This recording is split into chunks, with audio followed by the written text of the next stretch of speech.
día nosotros vamos a enfocarnos en Lucas capítulo 18, así que si ustedes gustan pueden abrir allí en el versículo 9 en adelante. Vamos a leer. Es la parábola del fariseo y el publicano. Esa va a ser nuestra reflexión del día de hoy, pero antes de eso vamos a tener un momento de oración, así que les invito a que podamos orar para que juntos podamos buscar la dirección del Señor en su palabra. Señor, te doy gracias en esta hora porque tenemos la oportunidad de leer tu palabra y queremos pedir tu dirección, Señor, en lo que vamos a reflexionar. Ayúdanos para tener un corazón atento, un oído abierto, ojos y todos los sentidos que nos has otorgado, dispuestos a reflexionar, sabiendo que independiente del expositor, es tu palabra la que leemos y es ella la que nos alimenta. Por eso, permítenos poder en esta hora poner atención a lo que a tu consejo, a lo que tú nos quieres enseñar, y obras, Señor, en nuestro corazón para que al regresar a nuestros hogares podamos ir con tu palabra en nuestro corazón, podamos reflexionar en ella, evaluar nuestra vida, examinar nuestras intenciones, motivaciones, la forma en la que estamos viviendo o la forma en la que también venimos a tu casa a adorarte y a bendecir tu nombre. Te pido que tú seas con nosotros. Obra, Señor, en nosotros, te lo ruego en el nombre de Jesús. Amén. Amén. Entonces, antes de leer el pasaje, sí, yo quisiera hacer algunos comentarios breves para introducirnos al texto que vamos a leer. Hoy día vamos a leer una parábola que tiene que ver con un lugar. El lugar son templos o sinagogas, si es que ustedes quieren hacer esa observación dentro del texto bíblico. Déjame decirle que a veces los templos y las sinagogas no son los lugares en los cuales tú puedes, digámoslo así, fiarte de la mejor manera. Templos y sinagogas no son siempre lugares donde la piedad, la bondad, el amor va a reinar. Los templos son edificios, ¿no? Más allá de la pintura, por más que queramos pintarlo blanco y tratar de representar alguna clase de pureza, ¿ya? Los templos y sinagogas en el primer siglo no siempre fueron lugares de fiarse. Si ustedes examinan las escrituras se van a dar cuenta de que, por ejemplo, en el Evangelio de Marcos, capítulo 1, Jesús va a una sinagoga, comienza a predicar el Evangelio y por alguna razón aparece ahí un asistente que es una persona endemoniada, que quién sabe cuánto tiempo estuvo por ahí, pero al escuchar el Evangelio, el texto de Marcos 1 nos dice que el demonio fue incomodado y él fue liberado por Cristo. Si ustedes también miran un poquito, por ejemplo, Lucas capítulo 21, ustedes se darán cuenta que en Lucas 21 Jesús está observando cómo las personas se acercan al lugar de las ofrendas, y él hace la observación de que hay personas que solamente ofrendan de acuerdo a lo que les sobra. Sin embargo, hay otras personas que dan todo lo que tienen, por amor, por entrega, etc. Si ustedes van a otro pasaje que es Santiago capítulo 2 y miran ese texto, ustedes van a darse cuenta de ahí que Santiago hace una crítica a las personas que están dentro del templo. Y esta crítica es que en el templo la hermandad hace distinciones, en el templo hay clasismos, hay diferencias entre personas, etcétera, etcétera. Y el texto que hoy día nosotros vamos a considerar, que en este caso es Lucas capítulo 18, ustedes van a observar que hay personas que van al templo solamente con el propósito de hacer alarde de su piedad, de su religión, van a mostrarse a los demás, pero no van con la mayor disposición de servir, de poder escuchar, de poder adorar a Dios, etc. Entonces, ¿cuál es el punto? El punto es que el templo no es necesariamente el lugar que todos nosotros a veces esperamos o deseamos. El templo a veces está marcado por religiosos y también por endemoniados. Y el testimonio bíblico apunta hacia eso. Sin embargo, nosotros tenemos que entender de que estar en el templo no significa que tú y yo vamos a vestirnos de piedad o nuestra vida va a ser transformada solamente porque tú entras por esa puerta un día domingo en la mañana y sales por la misma puerta como si la vida cambiara. Y yo quiero mostrarte eso a través de, como te digo, este pasaje, esta parábola de Lucas 18, versículos 9 al 14, y que tú puedas considerar en un momento. Mira tú, por favor, los versículos 9 al 14, con el propósito de que reflexionemos luego en el texto. Dice así el texto: algunos que confiaban en sí mismos, dice el versículo 9, y se creían justos y que despreciaban a los demás, Jesús les contó esta parábola. Dos hombres subieron al templo a orar. Uno era fariseo y el otro recaudador de impuestos. El fariseo, puesto en pie y a solas, oraba: oh Dios, te doy gracias porque no soy como otros hombres, ladrones, malhechores, adúlteros, ni como ese recaudador de impuestos. Ayuno 2 veces a la semana y doy la 10ª parte de todo lo que recibo. En cambio, el recaudador de impuestos, que se había quedado en cierta distancia, ni siquiera se atrevía a alzar la vista al cielo, sino que se golpeaba el pecho y decía: oh Dios, ten compasión de mí, que soy pecador. Les digo que este, y no aquel, volvió a su casa justificado ante Dios. Pues todo el que a sí mismo se enaltece será humillado, y el que se humilla será enaltecido. Es el texto que yo quiero que puedas tú, por favor, mantener ahí abierto en la escritura. Si tienes un celular, si tienes una Biblia, la idea es que lo mantengas abierto. No te preocupes de los niños, ¿ya? Los niños son niños. No importa que griten, no importa que hablen, son niños. Así que lo importante es que tú seas un adulto y puedas poner atención al pasaje que acabamos de leer. Este pasaje nos lleva a nosotros a mirar un contraste, un tremendo contraste entre un publicano y un recaudador de impuestos.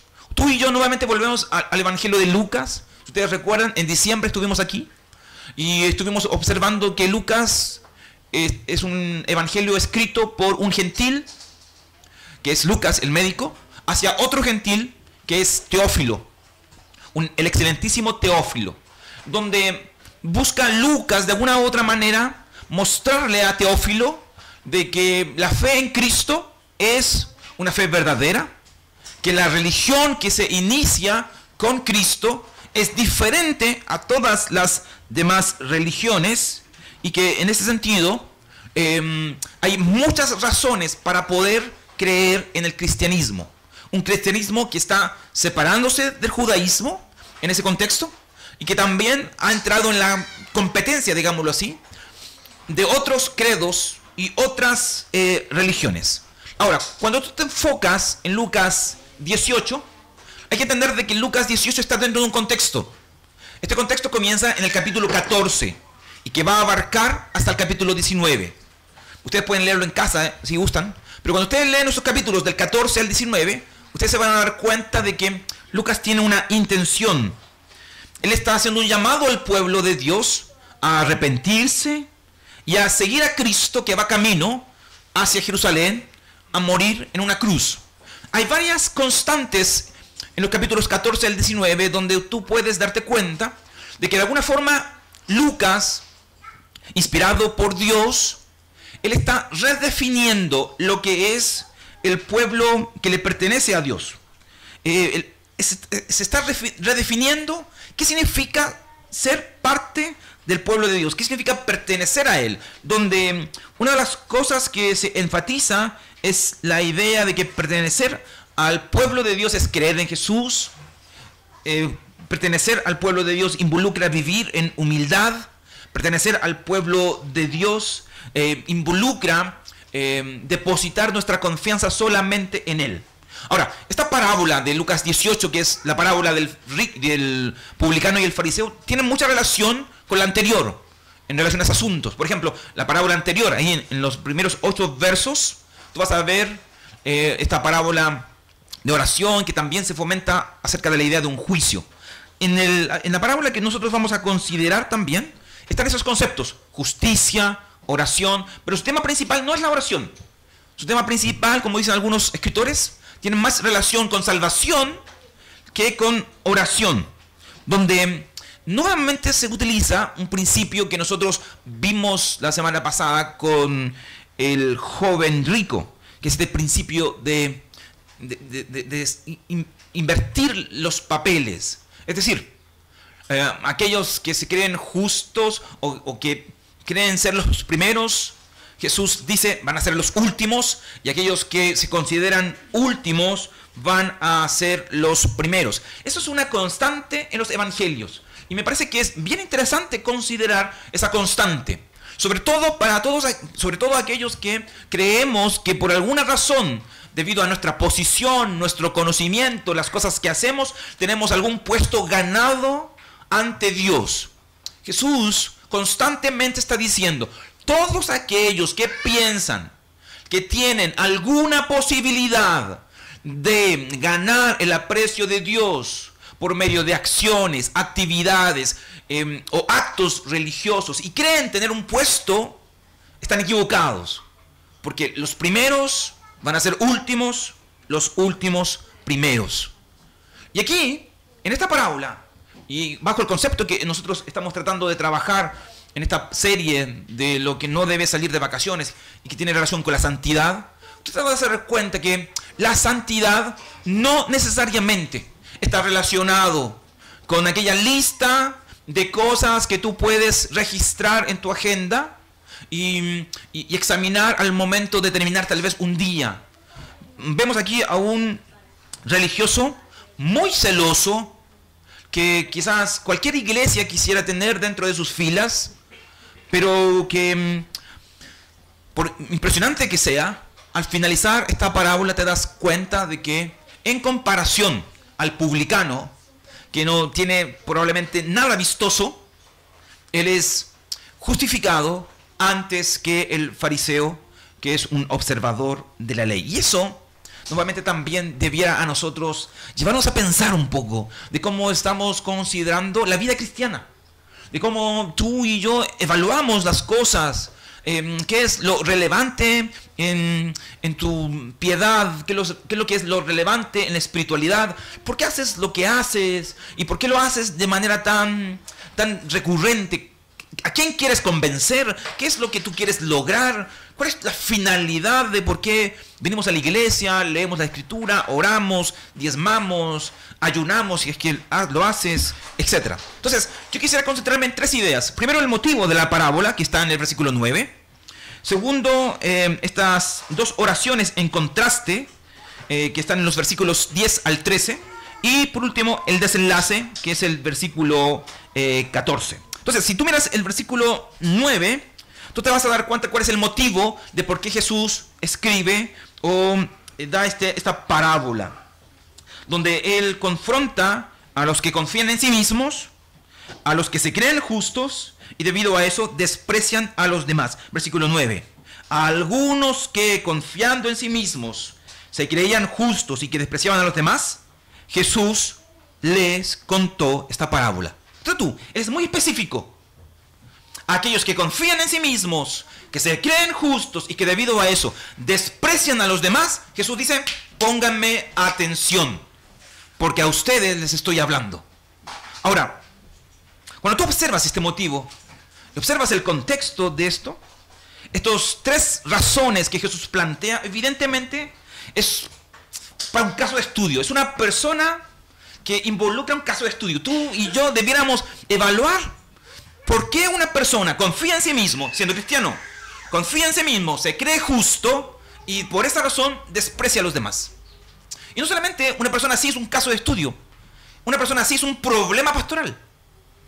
¿Cómo ayudamos a una persona tan segura de sí misma que de alguna forma se ha creído un cuento que no es real y que debido a eso también mira a los demás despreciándolos, no valorándolos, pensando de que no vale la pena venir a una iglesia porque está llena de errores, de imperfecciones, no me gusta la liturgia, no me gusta el sermón, no me gustan las personas, son todos hipócritas, etc. Ese es como el mensaje de hoy día, ¿no? Y me parece que no es muy distinto a lo que Jesús está pensando al momento de escribir o de comentar esta parábola. La idea de confianza en sí mismo es una crítica que ya ustedes observan en el Antiguo Testamento. Ezequiel, por ejemplo, hace una crítica similar al pueblo de Israel que pensaba que por su justicia ellos se iban a salvar. Ezequiel 33 da cuenta de eso.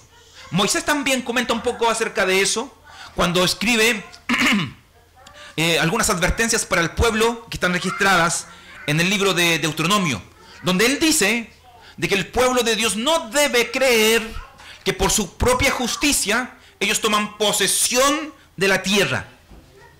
Nada de eso debiera ser parte de la vida de alguien que sigue a Jesús. De hecho, Pablo en Romanos capítulo 12, versículo 3, dice de que ningún creyente debe tener un concepto más alto del que debe tener, valga la redundancia, sino más bien que todo creyente debe pensar acerca de sí mismo con moderación, con humildad, porque la verdad es que tú y yo no tenemos que creernos nada, nada.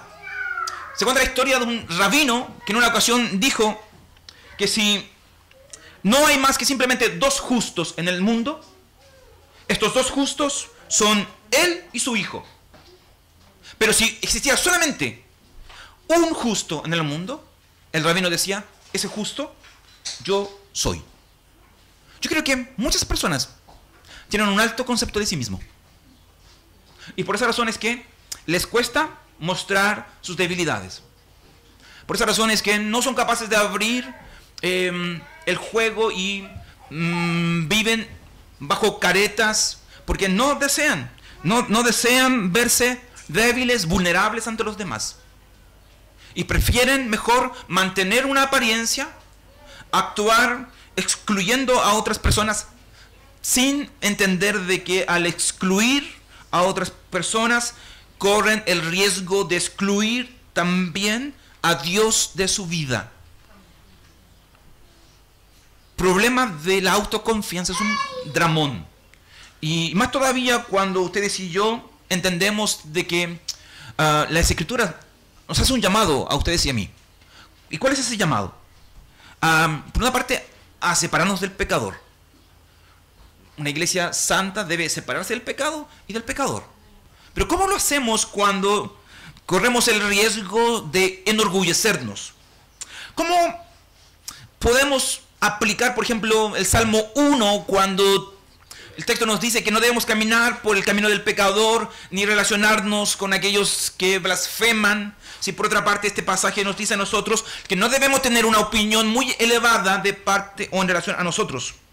¿Cómo es que vivimos en humildad, teniendo gracias por aquellos que caen y que se equivocan, sin tener que caer en la autoconfianza? Yo creo que son preguntas importantes a reflexionar, porque muchos hoy día, por separarse de la maldad, se vuelven arrogantes, porque creen que tienen un conocimiento correcto, una práctica correcta, consideran de que los demás evangélicos no valen la pena, todos están equivocados y por consiguiente no son dignos de ni siquiera dialogar con ellos. Yo creo que eso es un problema. Y es un problema más todavía entre nosotros los presbiterianos, que nos creemos la última chupada del mate, cuando la verdad no es así, hermanos. Entonces, cuando tú miras este pasaje, no quiero que tú mires a otras iglesias o a otro hermano. Quiero que tú te examines. Tú examínate. ¿En quién estás confiando? ¿Qué es aquello que sustenta tu espiritualidad? ¿Por qué estás mirando con desdén a otros? ¿Qué es lo que te ha llevado a ti pensar que tienes alguna ventaja sobre otro? Este texto nos llama a nosotros a ser cuidadosos al momento de relacionarnos con otros. Entonces, ahí está, en primer lugar, el motivo de la parábola. Ahora, permíteme poder avanzar un poquito en la oración y en los personajes de esta parábola. Versículos 10 al 13. Nota tú cómo Jesús comienza. 2 hombres subieron al templo a orar. Uno era fariseo y el otro era un recaudador de impuestos. El fariseo, puesto en pie y a solas, oraba: oh Dios, te doy gracias porque no soy como otros hombres, ladrones, malhechores, adúlteros, ni como ese recaudador de impuestos. Ayuno 2 veces a la semana y doy la 10ª parte de todo lo que recibo. En cambio, el recaudador de impuestos, que se había quedado en cierta distancia, ni siquiera se atrevía a alzar la vista al cielo, sino que se golpeaba el pecho y decía: oh Dios, ten compasión de mí, que soy pecador. Lo primero que yo quiero que tú observes en esta historia es lo siguiente. Mira, nota tú cómo Jesús describe la postura del fariseo de una manera breve, mientras que su oración está descrita en esta parábola de forma muy extensa, en contraste a cómo Jesús describe la oración del recaudador de forma muy breve, pero su postura se narra de forma muy extensa. Hay un contraste aquí que Jesús quiere enfatizar. Por una parte, Él nos muestra la balborrea del fariseo que habla, pero que su postura casi pasa desapercibida. Sin embargo, una breve oración del publicano es destacada frente a una postura de humillación que Jesús le da mucho énfasis en esta parábola. Cuando tú examinas al fariseo, yo creo que tú y yo debemos ser honestos. Si hoy nosotros tuviéramos un equivalente moderno de este fariseo en nuestro tiempo, él probablemente sería recibido por nosotros de una forma, no sé cómo decirlo, maravillosa. Aplaudiríamos quizás su presencia en medio de nosotros. Estaríamos muy conmovidos porque él haya escogido ser parte de esta comunidad. Estaríamos muy agradecidos de que él pudiera enseñarnos las escrituras. Posiblemente un fariseo en medio de nosotros, como está presentado aquí, sería un oficial, posiblemente podría ser un pastor. Sin ninguna duda, él podría enseñarnos las escrituras y todos quedaríamos asombrados.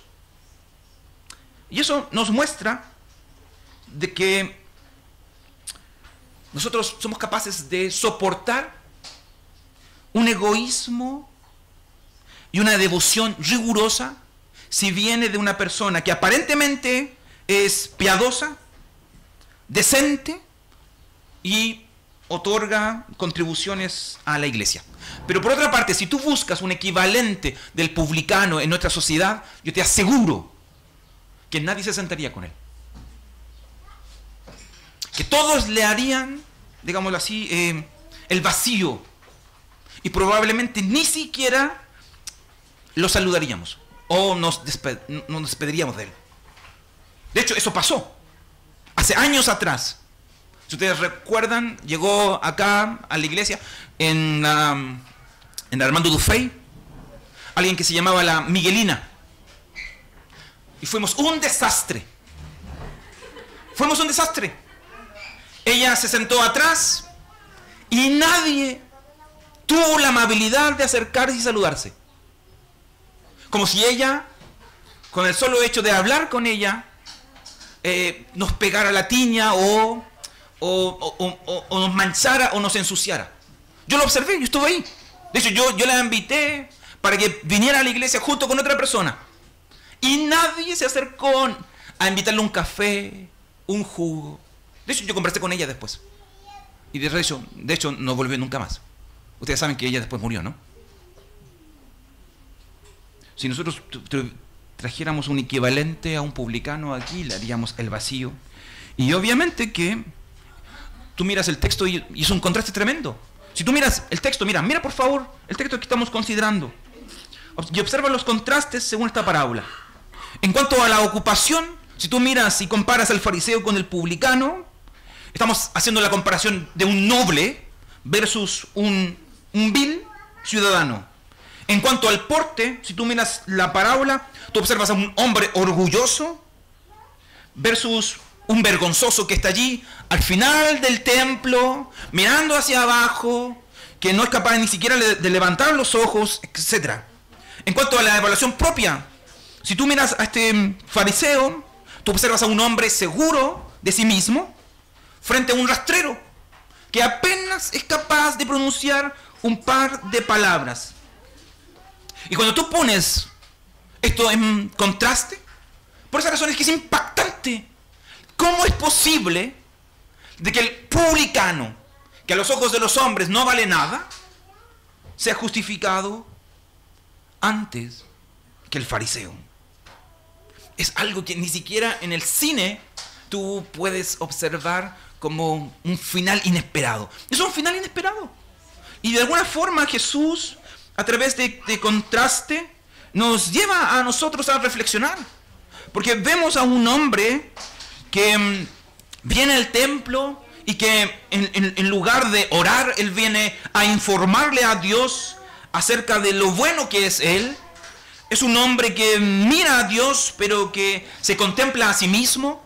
Es un hombre que le agradece a Dios, no por lo que es Dios, sino por lo que es él.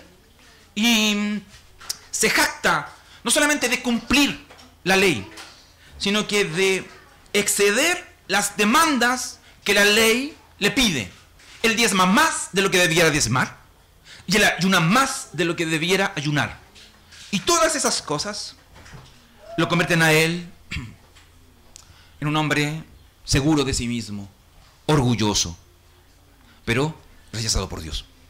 Y por otra parte tú ves a este miserable, insignificante publicano que posiblemente entre nosotros pasaría desapercibido, que golpea su pecho como un acto de dolor y de arrepentimiento, que suplica compasión como lo hacen tantos grandes profetas en el Antiguo Testamento, pero que no solamente hace eso, sino que él se considera como el pecador por excelencia.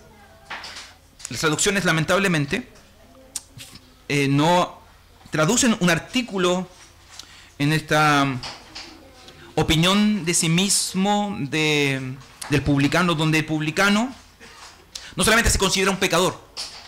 En el griego, el publicano dice de sí mismo que él es el pecador por excelencia. Esa es su apreciación. Entonces, fíjate tú, dos vidas en contraste. Una que en nuestro tiempo quizás sería aplaudida, admirada, y uno diría, oh, me encantaría ser como él. Otra que es despreciada, humillada, que no vale la pena ni siquiera tener una conversación con él, pero que al mirar el final de esta escena, uno es justificado y otro no. Ahora, mira tú, versículo 14, este es el desenlace, y con esto yo voy concluyendo. Desenlace de la parábola, versículo 14. Les digo que este y no aquel volvió a su casa justificado ante Dios. Pues todo el que a sí mismo se enaltece será humillado, y el que se humilla será enaltecido. Al mirar el desenlace, obviamente hay una pregunta que tenemos que plantearnos aquí. ¿Por qué una persona tan distinguida, una persona con tanto mérito, es rechazada, y un publicano tan pecador es justificado? ¿Qué hace la diferencia aquí, hermanos? ¿Qué es lo que hace la diferencia entre este miserable publicano y este excelentísimo fariseo? ¿Por qué? Uno es rechazado, el cual a nuestro juicio no debiera hacerlo, y el otro es aceptado. A mí me parece aquí la razón primaria está con respecto a cómo ellos se acercan a Dios. Y yo quisiera justificar esto, observen un poquito la oración del publicano. Pero solamente quiero que observen por un momento dos ideas. El principio de la oración del publicano y el final de la oración del publicano. Es decir, Dios y a mí pecador. Estas dos palabras son súper profundas en la religión, en la fe, en el evangelio. Son el ingrediente de una verdadera religión. Y de hecho, hay una expresión clásica que un reformador como Juan Calvino, en su institución de la religión cristiana, dice de que la única forma de que tú y yo podamos conocernos a nosotros mismos es conociendo al Dios verdadero. Ambas cosas, conocer a Dios y conocernos a nosotros mismos, van de la mano. Cuando tú y yo no conocemos a Dios, evidentemente nosotros no nos vamos a conocer a nosotros mismos. Nunca vamos a obtener uno sin el otro. Y puesto que Dios es el único estándar para poder evaluar las cosas, nadie puede saber adecuadamente nada acerca de nosotros, de nuestra espiritualidad, de Dios, si no conoce primeramente a Dios. Y esto es algo que tú puedes observar a través de toda la Biblia. El conocimiento de Dios, cuando tú te encuentras con Dios y su santidad, eso genera un impacto en tu vida y en mi vida. Por ejemplo, Adán y Eva, Génesis 3. Ellos se encontraron con Dios y ellos se llenaron de pavor, se escondieron detrás de los arbustos y tuvieron miedo. Job, quien se destaca por una vida casi perfecta, que no sabía por qué razón estaba sufriendo, cuando él llega al final del libro y contempla a Dios, él se aborrece a sí mismo y se da cuenta de que es él el equivocado y no Dios. Isaías 6, cuando él mira la visión y ve a Dios sentado en un trono, él se humilla a sí mismo y se considera a sí mismo como muerto. Pedro, cuando él está en la pesca milagrosa y observa el poder de Jesús, él le dice a Jesús: Señor, apártate de mí, que yo soy pecador. Todos estos eventos, todos estos versículos, ¿saben a lo que apunta? Apuntan a una realidad que ustedes y yo hoy día no experimentamos. A mí me parece que no experimentamos. ¿Y cuál es esa experiencia que no experimentamos? Indignidad. No nos sentimos indignos al leer la Escritura, al venir a adorar, al hacer cosas hacia el Señor. No nos sentimos indignos. Al contrario, creemos ser personas con capacidad, con los recursos y los elementos que necesitamos para llevar a cabo nuestra tarea, y nunca ustedes y yo nos sentimos atormentados por estar en la presencia de Dios. Y eso es lo que hace la diferencia aquí entre el publicano y el fariseo. El publicano, debido a que sabía quién era Dios, él pide compasión. El fariseo, que no conoce a Dios, él en ningún sentido considera de que él necesita de la misericordia de Dios, porque él cree que está haciendo las cosas muy, muy bien. Y yo creo que ese es el engaño tuyo y mío en el día de hoy. Tú crees que estás haciendo las cosas muy bien. Déjame avisarte que no es así. Por mucho que tengas críticas, observaciones al trabajo, a la iglesia, no. Tú no eres tan perfecto como crees ser. No eres tan hábil como crees ser. No es así. Tú y yo estamos en el mismo nivel. Somos pecadores. Y tú y yo necesitamos la misma necesidad, o tenemos la misma necesidad: misericordia de Dios. Y es algo que tenemos que darnos cuenta, porque de lo contrario vas a seguir con tus críticas potentes, vas a seguir mirando hacia la mota de tu vecino y no te vas a dar cuenta de la viga que está en tu ojo. Vas a seguir enalteciéndote, cuando la verdad tú y yo debiéramos humillarnos más y más.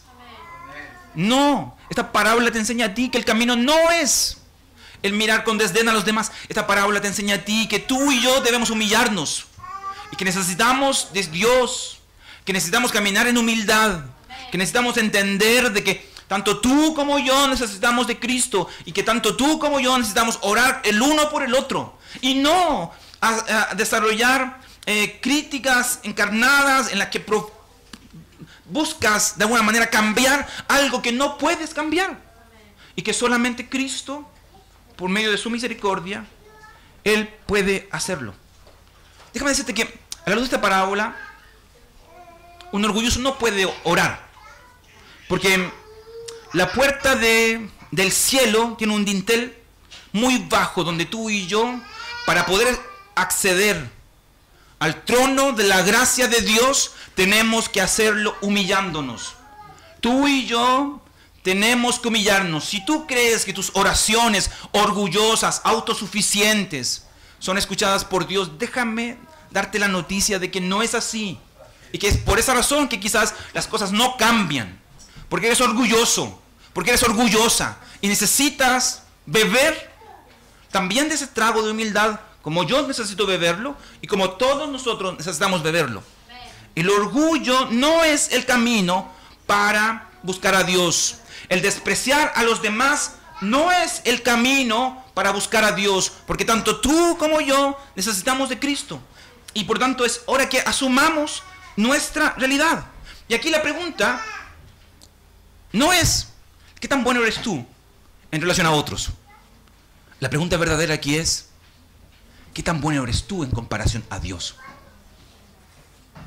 Porque si tú haces esa verdadera pregunta, tú te darás cuenta que no eres tan diferente a mí o a otros, y que tanto tú como yo necesitamos una sola cosa: Cristo. Cristo. Sé propicio a mí, pecador, dice el publicano.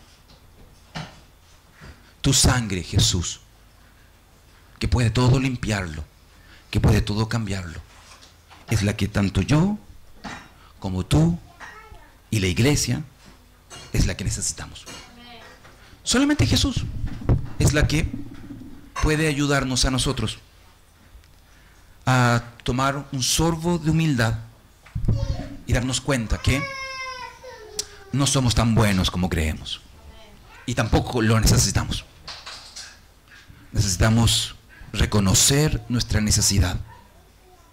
Necesitamos reconocer que somos pecadores. Necesitamos reconocer que no estamos haciendo las cosas bien.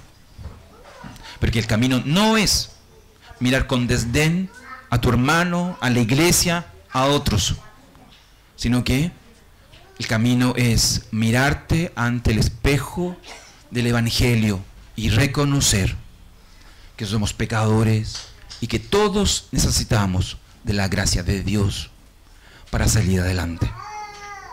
Yo espero que esta porción de la palabra pueda ayudarnos para reflexionar en eso, a hacer un aporte, a mirarnos con humildad, con moderación, como dice Pablo, y a buscar juntos la gracia que solamente podemos encontrar en Cristo y no en nuestras fuerzas. Vamos a orar.